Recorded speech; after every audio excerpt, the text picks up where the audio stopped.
Read Smart, the Baillie Gifford Prize for Non-Fiction podcast. This podcast is generously supported by the Blavatnik Family Foundation. Hello, and welcome to everyone joining us for this episode of Read Smart, the official podcast of the Baillie Gifford Prize for Non-Fiction. My name is Toby Mundy, and I'm the director of the prize. Over the next couple of weeks, we'll be speaking to all of the 6 shortlisted authors for this year's award about their remarkable books. On today's episode, we're speaking to Jeremy Eichler, who's been shortlisted for his work Time's Echo, the Second World War, the Holocaust, and the Music of Remembrance, which is published in the UK by Faber and Faber, and in the United States by Alfred Knopf. Jeremy's work considers the capacity of classical music to act as a witness to history. The book considers the life and the key works of 4 of the greatest composers of the 20th century, Richard Strauss, Arnold Schoenberg, Benjamin Britten, and Dmitri Shostakovich. All had direct experiences of the Second World War and of anti-Semitic persecution. Welcome, Jeremy, and congratulations on being shortlisted for this year's award. Thank you so much for having me, Toby. There are millions of things, thousands of things to talk about in this book, and some of our listeners won't yet have read it. So I'd like to start on the 4th of November 1948, if I may, in the Carlisle Gymnasium in Albuquerque in New Mexico, where something happened. Can you explain what happened and why it's so significant? Yes, absolutely. That's a great date to begin our conversation on.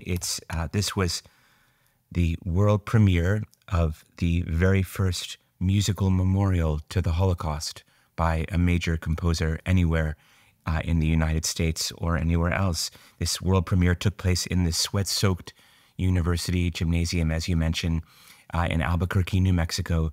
There were actually there were amateur forces in the orchestra. Secretaries, students, florists. There was a railroad engineer, and there were cowboys singing in the chorus of this work on this remarkable occasion. You might wonder, why was the very first musical memorial to the Holocaust performed under these conditions? And to answer that question really would bring us to the heart of some of the bigger questions that the book is trying to pose and invite readers to think about with me. What is the connection between sound and memory? How does art bear witness to history? What sorts of windows do these musical memorials that I look at in the book open up onto what I call the social history of memory? In this case, it was remarkably early, 1948. It's hard for us to remember sometimes in our sort of super saturated Holocaust memory environments that back then nobody wanted to think about or talk about what had happened during the Second World War or the Holocaust. And so a work like this one, which was actually written for Serge Koussevitzky and with Schoenberg no doubt anticipating a world premiere by the very august Boston Symphony Orchestra. When that work arrived, it seemed the conductor did not want to touch it. And so the world premiere fell to a Austrian Jewish emigre named Kurt Frederick, who was living and working at the time in Albuquerque, New Mexico. It's really a remarkable story about the history of memory in America, and it touches on many of the really, to my mind, extraordinary themes that sort of avail themselves and open up before us when we start to look at some of these connections between sound and history and memory. And before we move on from this subject, I mean, the performance itself was a tremendous success, wasn't it? And raised a rather unexpected, perhaps, question about the way an audience should respond to a work that addresses these themes. Is that right? Absolutely. The work was very much cheered at its first performance, and many of their early performances. It's less clear what the audiences were actually hearing, how much they were understanding. It's sort of impossible to go back into their minds. Of course, at this point, though, some of the records that have been left behind by reviewers and others are quite tantalizing in that regard. It was very much cheered with ovations, and in fact, to the point where the conductor felt he needed to repeat it on the spot. And the book does, I think you're referring to this other line of questions the book does raise. Well, what should art's role really be in helping us memorialize atrocity? And really, should a work like this, is the right response from an audience actually applause or cheering? Should genocide be really the stuff of a night out at Carnegie Hall or the Barbican? Is this how should we as listeners respond to these works that bear witness in these profound ways to some of these darkest moments of the 20th century? So there are all sorts of ethical questions at the heart of the book as well. Yes, and had Schoenberg considered that question before the premiere? Did it occur to him? That's an interesting one. I'm not sure to what extent he did think about that. He didn't leave us very many notes sort of to go on in terms of what was going through his mind at the time.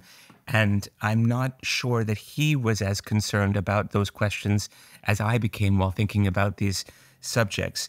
But, these days, because it's worth saying, that work is just around 7 minutes long. It has a part for a narrator describing a scene from an extermination camp. So there are other works I look at where you could say the music's memorial functions are sort of operating beneath the kind of music, the music's sort of wordless veil of secrecy almost. There's a semantic blurring that happens because we don't have the specificity of language.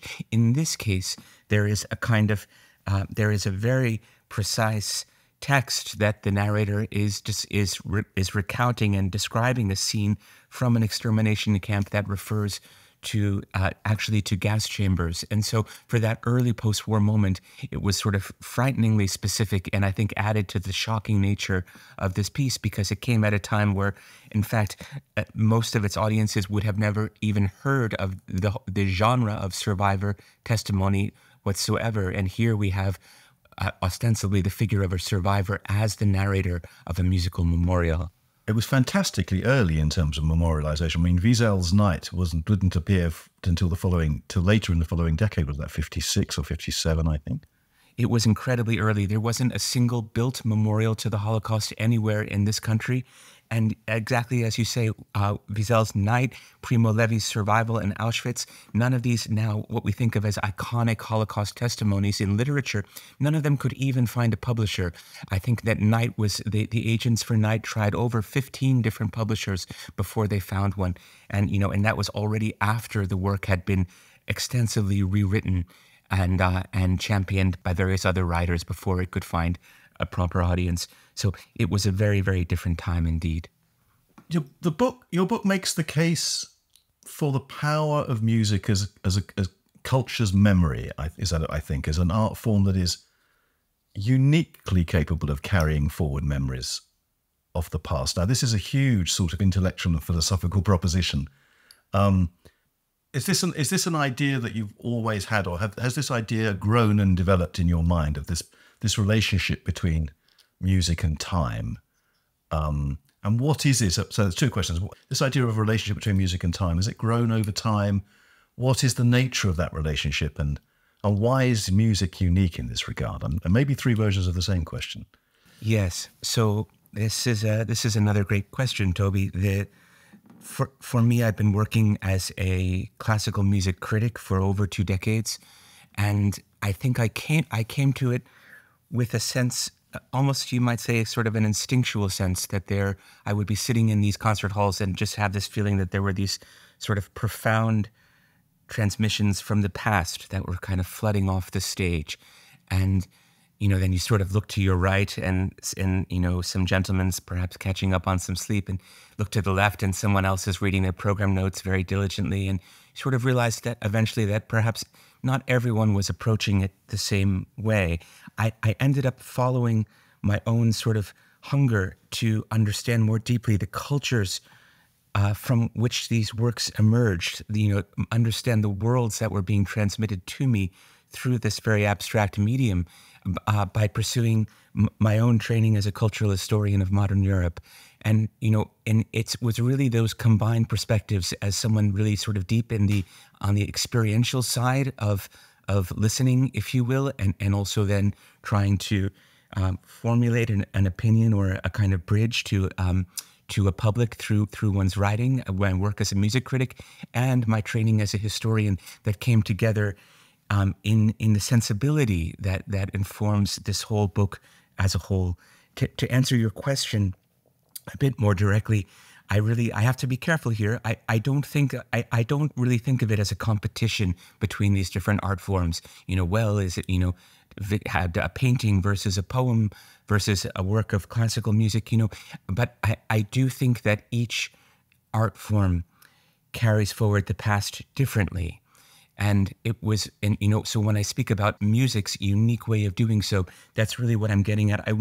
I was looking for years to find a book so that I could read it about music's approach to post-war memory. And there are really thoughtful approaches to, the architecture of memory, the cinema of memory, again, the poetry of memory. And I was really surprised that I never found the book I wanted to read on music and memory. And eventually I realized that, before I would be able to read it, perhaps I would have to write it.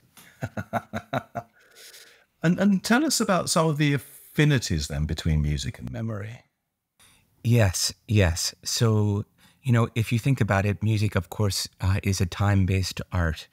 And, when a composer sets down notes on a page in 1823, let's say, and we hear, in setting down those notes, they are distilling, all of these worlds of thought and feeling and emotion, perhaps something important or even essential about the society in which they live, the times in which they live. They put all those down, it's distilled into these notes on the page. And then we have someone, 2 centuries later who comes along and performs those notes for us. We're hearing literally the past speaking in the present. And the more I came to think about it, the more I came to think about music as the language of time's non-linearity, right? We, in everyday life, we're sort of think of ourselves as kind of trapped within this sort of lockstep, chronology, one moment following the others. Music kind of confounds that one-way chronology. It brings closer these moments of time and moments of history that otherwise might remain quite distant. And if you think about it, that is by definition what memory also does. Memory flouts the forward march of the years. It confounds the one-way linearity of time. It challenges the objective distance of history, right? An event that's seared in memory might feel to us even closer than some things that perhaps happened only yesterday or last week. So this idea that that music and memory on some very basic levels share these sort of elective affinities, that was something else I really enjoyed thinking about, writing about, and inviting readers to join me in exploring through the pages of Time's Echo. I think in the book somewhere, you call classical symphonies vast archives of public memory. Yes, exactly. What does that mean? Well, does the meaning of this music reside in the works themselves? Does it reside in us? Or that's things that we just sort of project onto it? These are all very valid questions that have been taken up, of course, by many others from varying perspectives. Time's Echo contends that the meaning really emerges from the relationship between the two, and that, a composer might have his or her own intention in writing down and creating a work of music, and that intention can sort of set an interpretive path, launch a work along a certain interpretive path into the world. But that even if we were to be able to know completely what his or her intentions were in creating the work, that cannot sort of fix the work's meaning over time, that these things shift and that they accumulate meaning over time. In a way, with each fresh performance, the work's meaning is kind of triangulated anew in this relationship between composer, performer, and then us, the listener, of course. So thinking about how these works over time are kind of like those medieval writing tablets, the palimpsests, where people would write and then write again and then write again. And one of the things I enjoyed trying to do is figuring out what stories these works today carry with them, that this book could open up for readers and then allow us to hear perhaps once more when we listen to this work. These works, or music really in general, as culture's memory. The book goes quite strongly against the contemporary tendency to separate the artist, who can be quite morally complex, let's say, from their art, if you like. That many of us who took humanities degrees in the last few decades have been taught that you know, that you focus on the art rather than the artist. But you go against that. Tell us why you did so, and tell us in particular about the challenges of using that approach to write about someone like Richard Strauss, for example. Yes. So, you know, I think, I try to indulge a reader's patience or perhaps pique their curiosity in thinking of these things not always as quite linear, you know, and I would join those who are sort of suspicious of kind of these reductive readings of the art exclusively through the prism of the life. You know, in many ways, Time's Echo is, among many other things, a collective biography of these four composers. And it was, in that sense, I followed the path that was sort of sketched by some of the essays by the French writer Maurice Merleau-Ponty, who talked about how, you know, it's not really the life that we should look to illuminate the art in the ways that you are describing, but that we should really also remember that so oftentimes it's the art that illuminates the life, right? And so going in through the works of art as well, kind of flipping the telescope around, if you will, and trying to understand these incredible 20th century lives through the prism of their art and the other kinds of the other lives, the other texts, the other landscapes that these works of art illuminate, they all become, in a way, sort of, they all, I think, contribute to our understanding of the cultural milieu, the lives themselves, and the art. You know, I do think that I did not want to let composers like Richard Strauss, or really any of the four that I looked at, come across as caricatures, as sort of overly simplified human beings. They are very complicated lives, and I did not want to, and very kind of, in the case of Strauss, as you mentioned, made some very, very complicated and frankly problematic choices, morally speaking, during the war years. Strauss, as some of your listeners will know, chose to stay in Europe and stay in Germany and collaborated with the Nazi regime during the early years of the Third Reich. So I absolutely did not want to sort of, you know, sweep that under the rug and say, well, let's just listen to the art as if the choices of the man had no consequence. By the same token, I did not want to only listen to the art through the prism of the life.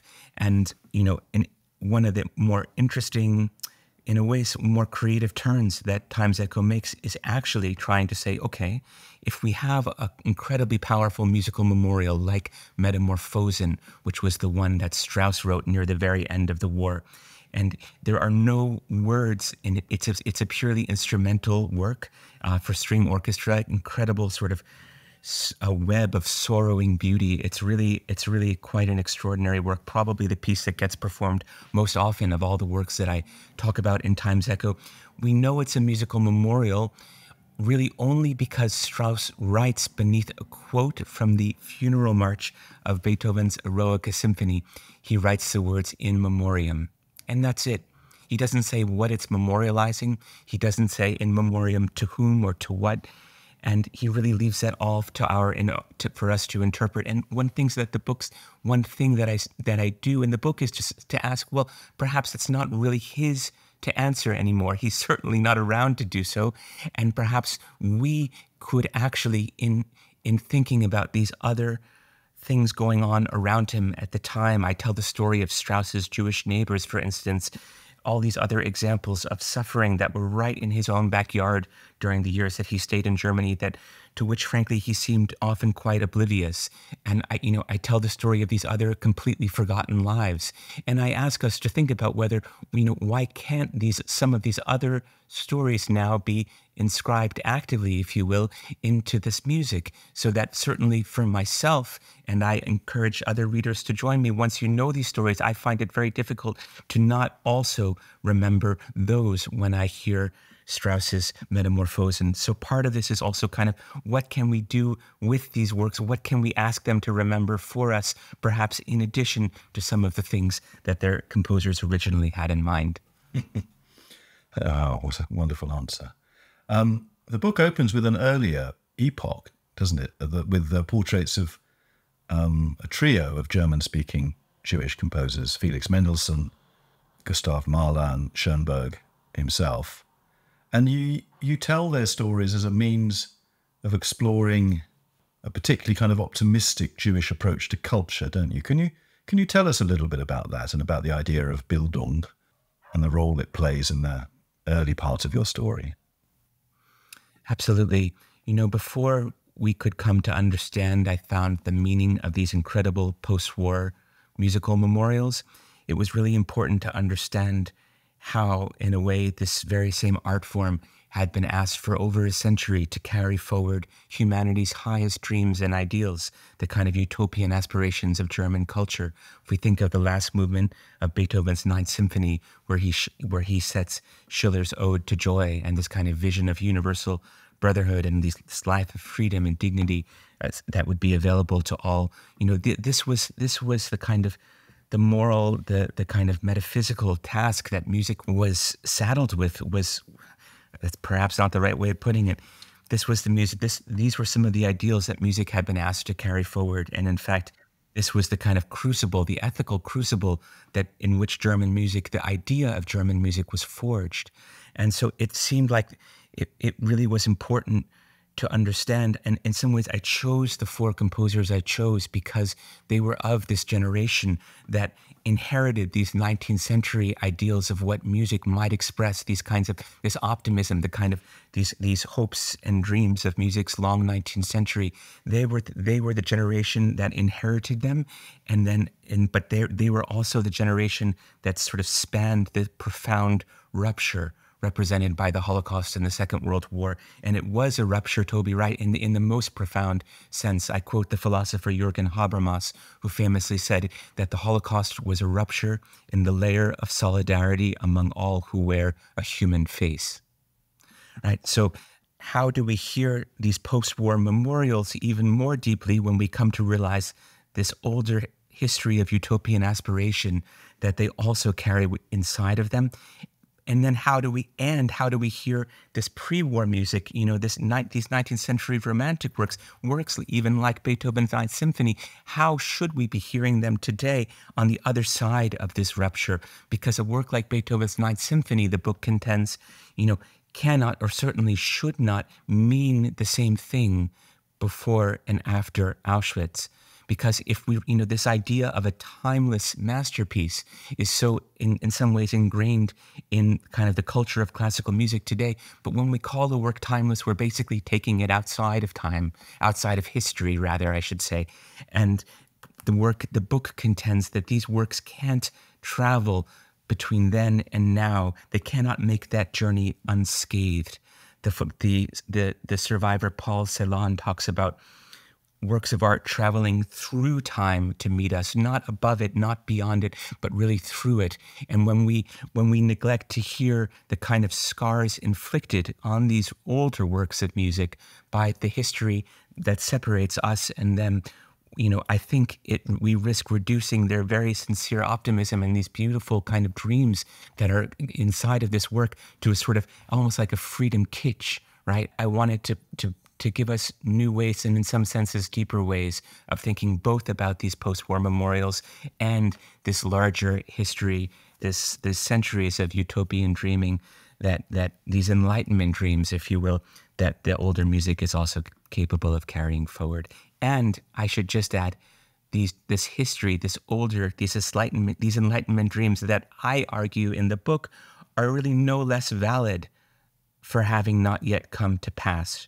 Right? It's a vision of what a society could be that, of course, is now completely buried in the rubble of history, but that, I think that it's a history that's still worth remembering. And in some ways, these works, the book suggests that these older works might remind us that we need to kind of choose these values as a society at every turn, that the history, the rubble that lies on top of them does not prove that the ideals themselves were necessarily fundamentally flawed, but that they can't be taken for granted and must be affirmed and chosen by a society at every turn.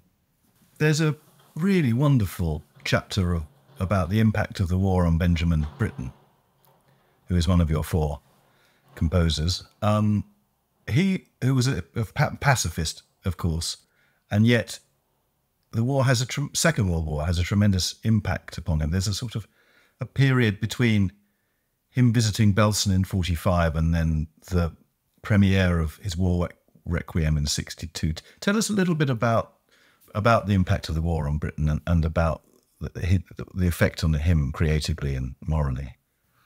Yes, the British critic Hans Keller once described Britain as one of the purest and most uncomplicated pacifists in human history. And I love that quote because I think both of the adjectives, if I'm remembering them correctly, are very apt. He did have a very sincere faith in his pacifist ideals, and there was a way in which they were very uncomplicated.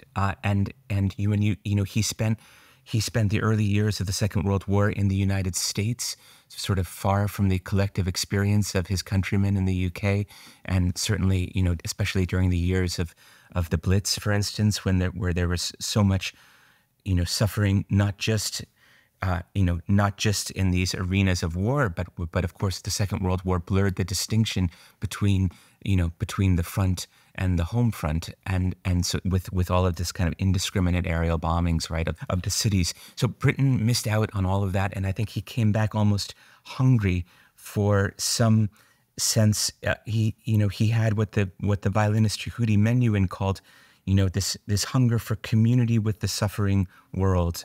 And, he still wanted to have some kind of sense of felt contact, it seemed, with what the world had just experienced. And so he convinced Menuhin to take him as a pianist in a tour of the DP camps in July 1945, the DP camps of Germany, including, most famously, he and Menuhin gave what sounds like an extraordinary recital in the DP camp of Belsen, which had been liberated by British troops only weeks earlier. And, it sounded like the audience they played for, Menuhin describes it as really just an extraordinary moment where he likens their receiving their first live music as almost like, the first gesture of kindness, the first drink of water, the first taste of food for an individual who had been just suffering in these completely unimaginable ways. So Britain thrust himself into that experience, and then years later, apparently the trip to Belsen affected him so deeply that he couldn't speak about it when he came home, and really didn't speak about it for years afterward, until near the end of his life he told his partner, Peter Pears, that it had affected everything that he had written since then. So, Britain's pacifism was very pure and very uncomplicated, perhaps in the sincerity with which it was held, and also very complicated in the ways that the war, no doubt, a war as complicated, morally speaking, as the Second World War, really challenged it in ways that I'm not sure he was fully prepared to handle. And yet the War Requiem, which is a towering piece, seems more rooted in the First World War in some respects, creatively.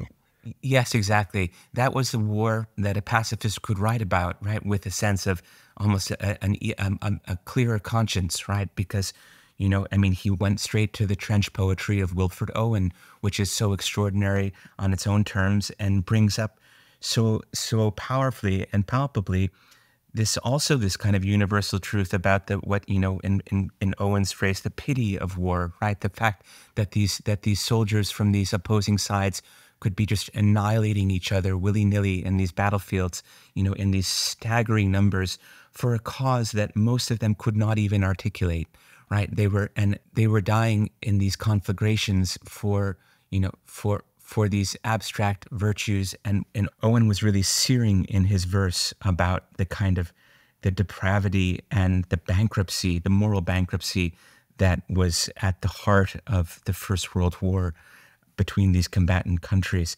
But it becomes much more difficult to make that claim, right? When it's an example of the Allies going up against the fascist powers, when you have state-sponsored genocide happening, when you have indiscriminate aerial bombing of civilians, so this idea that I think that it would have been much more difficult for Britain to grapple with the Second World War on its own terms. And in a way, he found a way in the War Requiem. He still makes a very powerful pacifist statement by turning to the poetry of the First World War. And it's interesting to note, when I looked at this a little bit more closely, Toby, because it's always been a mystery to me, why this First World War orientation in this iconic Second World War memorial for Britain's War Requiem. And, I came to realize that, in fact, the War Requiem in this way really profoundly reflects these larger contours of British collective memory at the time. In a way, Ted Hughes into the 1960s was calling the First World War the UK's national ghost, right? That it was the First World War that really haunted the British collective imagination in ways that ran deep, far beyond the musical sphere. And so in a lot of ways, in making the choices that he did, in making that displacement of commemorating this later war through the prism of its predecessor, Benjamin Britten was in some ways reproducing a lot of the kind of thinking and the contours of the British memorial imagination writ large. One of the I don't want our listeners to have the impression that this is a work of great abstraction, because it's replete with narrative and characterization, incredibly powerful sense of time and place. And as one of your reviewers, I think, said, a novelist's eye for detail. Tell us a little bit about the influence of W.G. Sebald and perhaps others on the way that this work is written and constructed. Thank you so much for asking about that. As you're hearing, as your listeners are perhaps hearing, this is a book that was, fired by some big questions that I had about sound and memory. Really also about the distinction between information and knowledge. We could pause here, Toby, to ask, does the world really need another book about this era, right? Aren't we sort of already drowning in information about, the Second World War and the Holocaust? And as T.S. Eliot said, where is the knowledge we have lost in information? Exactly. And so the book tries to reprise Eliot's line and really reprise that distinction and ask whether really art in general and music in particular could not give us a kind of access that we don't have right now, precisely at the moment that the living memory of this era is disappearing, right? We're losing this profound link as the living generation recedes that experience this time. And so it seemed like an important time to be asking these questions about art's power as a bridge to the past. But how does one ask those questions? One could really do this as a scholarly study that, in a really kind of abstract or theoretical way. But I was really intent on writing a book that could explore these questions, these ideas, these bigger themes through stories, through this tapestry of stories. And I really wanted to weave a tapestry that involved not just the lives of these kind of great composers, so to speak, but also the individuals from the culture around them that had, in so many cases, these stories that were completely lost to history. So I wanted to tell about the forgotten as well as the remembered. And in doing so, I was inspired by a line by the writer and the scholar Svetlana Boym, who said, when excavating the past, we need a dual archaeology of memory and of place. So the role of landscape in the book is also central for me. My research took me to all of these 5 different countries for archives and for visiting the sites that are connected to some of the stories that the music tells or some of the conditions of its birth. And I wanted the reader to also come with me on those trips to feel these places, the texture of the landscapes, and to think about how landscape also in its own way can carry forward memory in ways that can be quite resonant with music. How do you weave it all together?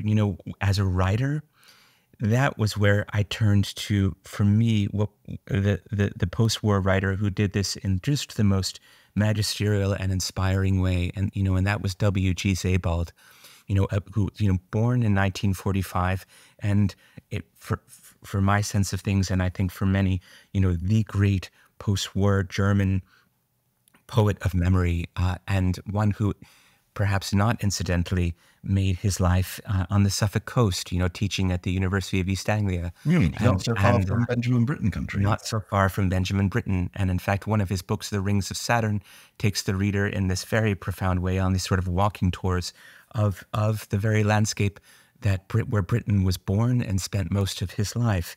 And, and you have this sense of it's a kind of, it's just a really amazing literary sensibility that your listeners who know Sebald's work will not need any convincing from me to sort of appreciate the ways in which those works of historical fiction, which have a lot of sort of historical truth within them, they're very much focused on the present day, on the moment of the now, but all of these very profound ways in which that moment still incorporates all of these shadows that have fallen from these past lives, these kinds of, even these blinding historical catastrophes that now come down to us with this kind of opaque, milky, almost like a filtered light as if through a series of scrims, and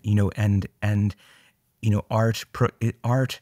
In Sebald's telling, I often find he's amazing writing about architecture, for example, and how it's a sort of record of these older societies that is there with us, standing right in front of us to be read today, if we have the eyes and the interest to do so.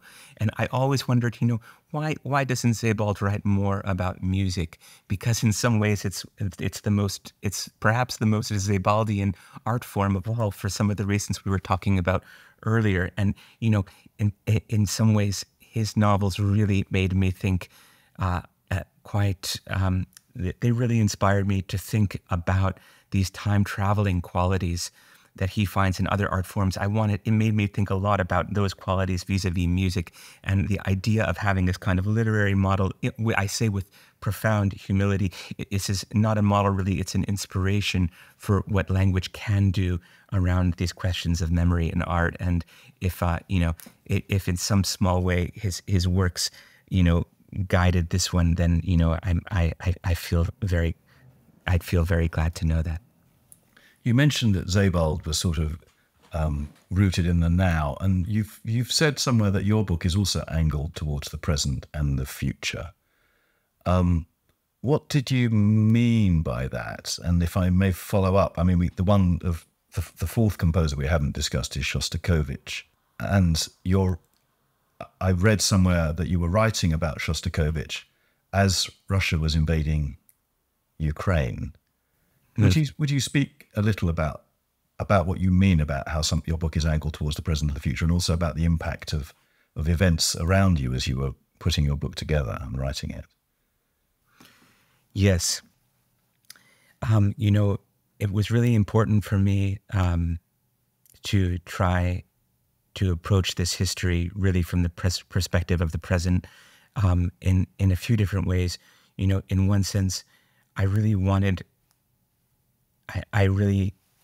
to ask this question of at this moment where knowledge is being replaced by information in so many senses, this question of how do we still live with empathy, with a sense of felt contact for the past, and what might art's role be in creating those bridges. Those were really fundamental animating questions for me. So this was not kind of history for history's sake, but really history for the sake of life in the here and now, and in a way also for the future. Because if you think about it, Toby, every memorial makes a choice about what values from the past, what stories, what lives, perhaps, what knowledge from the past it seeks to carry forward. And what's carried forward can, of course, be built upon. And so in that sense, every memorial looks to the future. I found myself remembering the German romantic Friedrich Schlegel has a lovely line that gets quoted sometimes where he says, "The historian is a prophet facing backwards."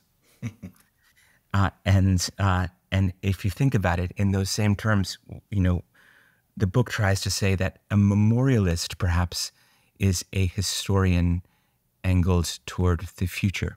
And that's really that's kind of the position that the book wants to take.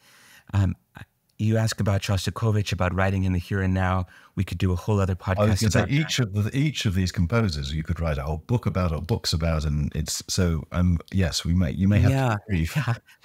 No, I mean, and of course, and I should say that not just one could, but of course there are a vast secondary literature, source literature on all of these composers that this book relied upon. I could not have been written without. It really stands on the shoulders of the work of so many specialist scholars in all these different disciplines and biographers. Frankly, I was really felt privileged to have the opportunity to do some of my own archival research, but I also was reliant on the work of many writers and scholars who came before me. With Shostakovich, as you say, I was writing during the time of Putin's invasion, and the portion of the book on Shostakovich does present in its own way as a kind of capsule biography. Capsule isn't perhaps quite the right word. This portion on Shostakovich also presents a biography of Shostakovich, but also focuses on his kind of status as a sort of diarist for his country's own kind of tragically failed utopian experiment, and a composer who, through his art, kind of gave voice to this collective and often a very individual experience that Soviet citizens living through these very dark decades weren't allowed to voice themselves. I've had Russian emigres of my acquaintance say to me, what his music, the truth that his music spoke, it was what we felt, but we did not or could not have the words to say it ourselves. So, there's these very profound ways in which he spoke for so many of his countrymen in that time. One of the stories the book also tells is, and again, in really granular ways, to your point, I didn't want to describe these things through kind of abstract historiography, but really through storytelling. So I tell the story of the Black Book of Russian Jewry, which was an attempt to document the atrocities of the Holocaust on Soviet soil in real time, an extraordinary effort and an extraordinary document that was completely suppressed by Stalin and the members of the Jewish Anti-Fascist Committee who were responsible for putting it together. Some of them were murdered in cold blood by his associates after the war. So there is this larger history of suppression of Holocaust memory on Soviet soil that happened under Stalin's watch, but then was continued in some ways by Khrushchev and other Soviet leaders. And so the book tells that story of forgetting, of the war on Holocaust memory that the Soviet Union perpetuated in its time.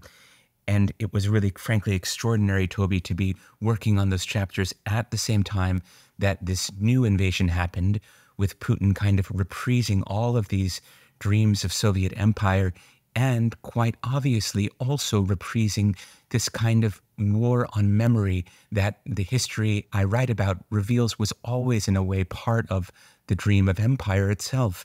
And, there could be no more direct representation or embodiment of that reprised war on memory than the fact that early on, in I think it was February of last year, one of the missile attacks that Russia launched hit the memorial site of the Babi Yar massacre, which was the largest massacre of Jews on Soviet soil during the entire Holocaust. 33,000 over 2 days were gunned into the Babi Yar ravine. And so these missiles are now attacking this memorial site, and in a way that, if ever there was a moment while I was writing that made it feel like this was still, Faulkner has a famous line, "The past is never dead, it's not even past." And, that was a moment that really reinforced that truth like no other. Goodness me. Thank you. That is unfortunately all we have time for. I've got about 200 other questions, but I shall have to find a way to ask them another time. Thank you so much, Jeremy, for joining us today, and very, very best of luck in the next stages of the competition. Thank you so much, Toby. I really appreciate it. thank you as well to the jury for considering all of these works so closely, and to yourself really for such an illuminating conversation. It was a huge pleasure and privilege, so thank you. That is indeed all we have time for today. We'd like, as always, to thank the Blavatnik Family Foundation for its continued and very generous support of this podcast. Join us again on the Read Smart podcast soon, where we will be speaking to another of the 2023 shortlisted authors. The winner will be announced at an awards ceremony at the Science Museum in London, generously supported also by the Blavatnik Family Foundation, on Thursday the 16th of November. The winner announcement will also be live streamed across the Baillie Gifford Prize for Nonfiction social media channels. If you're interested in finding out more about the shortlist or any other aspect of the prize, you can visit our website or follow us on Twitter, Facebook, Instagram and TikTok at BG Prize. You can also sign up for our newsletter. Thanks for listening. Do please join us again next time. Thank you. Read Smart, the Baillie Gifford Prize for Nonfiction podcast. This podcast is generously supported by the Blavatnik Family Foundation.